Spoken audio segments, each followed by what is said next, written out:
আসসালামু আলাইকুম। বাংলাদেশ বেতার রংপুর। স্থানীয় খবর পড়ছি মুনমুন রহমান।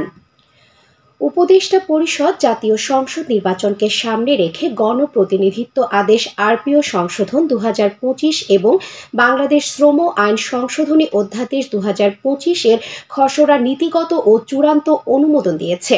গতকাল রাজধানীর তেজগাঁওয়ে প্রধান উপদেষ্টার কার্যালয়ে অনুষ্ঠিত উপদেষ্টা পরিষদের সভায় এ অনুমোদন দেয়া হয়। প্রধান উপদেষ্টা অধ্যাপক ডক্টর মোহাম্মদ ইউনুস এতে সভাপতিত্ব করেন। বৈঠকের পর রাজধানীর ফরেন সার্ভিস একাডেমিতে আইন উপদেষ্টা ডক্টর আসিফ নজরুল সাংবাদিকদের ব্রিফিং করেন। তিনি বলেন, আরপিওতে সবচেয়ে গুরুত্বপূর্ণ সংশোধনী হল ইলেকট্রনিক ভোটিং মেশিন ইভিএম সংক্রান্ত বিধান বাতিল করা হয়েছে। পাশাপাশি না ভোট পুনর্বহাল করা হয়েছে, যাতে কোনো নির্বাচনী আসনে কেবল একজন প্রার্থী থাকলে ভোটাররা তাকে ভোট না দেওয়ার সুযোগ পান। আসিফ নজরুল জানান, উপদেষ্টা পরিষদের বৈঠকে বাংলাদেশ শ্রম আইন সংশোধন অধ্যাদেশ এবং গণপ্রতিনিধিত্ব আদেশ আরপিও ২০২৫ চূড়ান্তভাবে অনুমোদিত হয়েছে। এছাড়া সুপ্রিম কোর্ট সচিবালয় আইন, দুর্নীতি দমন কমিশন আইন এবং জুলাই গণ অভ্যুত্থান স্মৃতি জাদুঘর আইন নীতিগতভাবে অনুমোদন পেয়েছে। ব্রিফিংয়ে প্রধান উপদেষ্টার প্রেস সচিব শফিকুল আলম উপস্থিত ছিলেন। খাদ্য অধিদপ্তরের চতুর্থ পর্যায়ের উপখাদ্য পরিদর্শক পদে এমসিকিউ পরীক্ষা আগামীকাল সকাল 10টা থেকে সকাল 11টা পর্যন্ত রংপুর মেট্রোপলিটন এলাকায় 46টি পরীক্ষা কেন্দ্রে অনুষ্ঠিত হবে।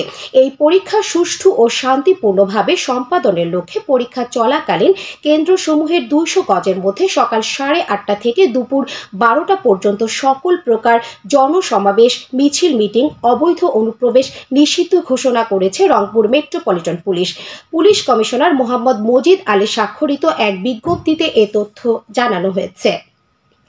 সীসা দূষণ বন্ধ হলে বাড়বে শিশু বৃদ্ধি বলে এই প্রতিপাদ্যকে সামনে রেখে গতকাল ইউনিসেফ বাংলাদেশ সহযোগিতায় ইউথনেট গ্লোবাল ও পিওর আর্ট বাংলাদেশ আয়োজনে গাইবান্ধা পুলিশ লাইন স্কুলের সামনে মানববন্ধন ও আলোচনা সভা অনুষ্ঠিত হয়।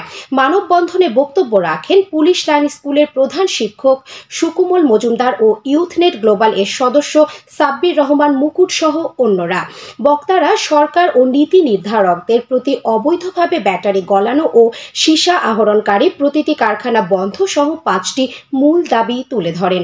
এর আগে শিক্ষার্থীদের অংশগ্রহণে সচেতনতামূলক র্যালি বিদ্যালয় চত্বর প্রদক্ষিণ করে। কুড়িগ্রামের রৌমারীতে 500 টাকার 2টি জাল নোট সহ এক ব্যক্তিকে গ্রেফতার করেছে রৌমারী থানা পুলিশ। গতকাল শহীদুল ইসলাম নামের ওই ব্যক্তি উপজেলার বন্দবের ঈদগাহ মাঠের পাশে অবস্থিত দোকানে পরপর 2টি 500 টাকার নোট দিলে 2টি নোটই সন্দেহজনক হওয়ায় স্থানীয় লোকজন তাকে আটক করে থানায় খবর দেয়। পরে ঘটনাস্থলে পুলিশ উপস্থিত হয়ে তাকে গ্রেফতার করে।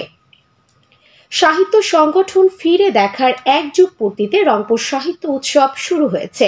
আজ সকালে রংপুর সরকারি টিচার্স ট্রেনিং কলেজ প্রাঙ্গণ থেকে কবি, সাহিত্যিক, লেখক ও ছড়াকারের অংশগ্রহণে একটি বর্ণাঢ্য র্যালি নগরীর গুরুত্বপূর্ণ সড়ক প্রদক্ষিণ করে। এরপর কলেজ মিলনায়তনে উৎসবের উদ্বোধন করেন কবি, প্রাবন্ধিক ও নাট্যকার ফরিদ আহমেদ দুলাল। ফিরে দেখার সভাপতি তাপস মাহমুদের সভাপতিত্বে উদ্বোধনী অনুষ্ঠানে প্রধান অতিথির বক্তব্য রাখেন নেত্রকোনা বিশ্ববিদ্যালয়ের উপাচার্য অধ্যাপক ডক্টর খন্দকার আশরাফুল মুনিম। স্বাগত বক্তব্য রাখেন ফিরে দেখার সাধারণ সম্পাদক শাকিল মাসুদ। উৎসব উপলক্ষে দিনব্যাপী কর্মসূচিতে রয়েছে স্মারক, বক্তৃতা, কবিতা, বিষয়ভিত্তিক আলোচনা, ফিরে দেখা ছোট কাগজের আবরণ উন্মোচন, পদক প্রদান ও সাংস্কৃতিক অনুষ্ঠান। এখন শুনুন কৃষি সংবাদ। চলতি রবি মৌসুমে রংপুর কৃষি অঞ্চলে 5 জেলায় 42,130 হেক্টর জমিতে সবজি চাষ করে 11,19,893 টন শীতকালীন সবজি উৎপাদনের লক্ষ্যমাত্রা নির্ধারণ করেছে কৃষি সম্প্রসারণ অধিদপ্তর। এজন্য সরকার বিশেষ প্রণোদনা, উচ্চ ফলনশীল বীজ ও সার বিতরণ সহ নানা উদ্যোগ গ্রহণ করেছে। কৃষি সম্প্রসারণ অধিদপ্তর ও কৃষি উন্নয়ন কর্পোরেশন সহ সংশ্লিষ্ট প্রতিষ্ঠানগুলো কৃষকদের মানসম্মত বীজ, কৃষি উপকরণ ও কারিগরি সহায়তা দিয়ে যাচ্ছে। এছাড়া রাজশাহী কৃষি উন্নয়ন ব্যাংক সহ বাণিজ্যিক ব্যাংক ও কয়েকটি এনজিও সহজ শর্তে কৃষি ঋণ বিতরণের উদ্যোগ নিয়েছে।